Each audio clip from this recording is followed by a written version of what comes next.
We have an American leather sleeper sofa couch, and we want to figure out how we can get this out the door. We can't without putting it on its side. When we put it on its side, it's going to want to try and pop out and bust us up good. So there is a way to get a ratchet strap around it. It's top secret though. I'll show you. Come to the back of the couch, and Angel's going to show you you can pull off. Look at that Velcro. So we'll pull that down.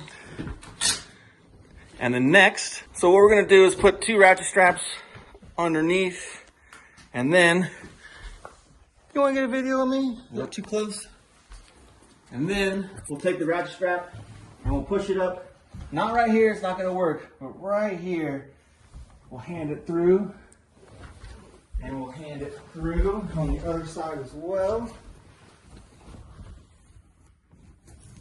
You need to pull that one a little bit more. There we go. Now we'll set the couch back down.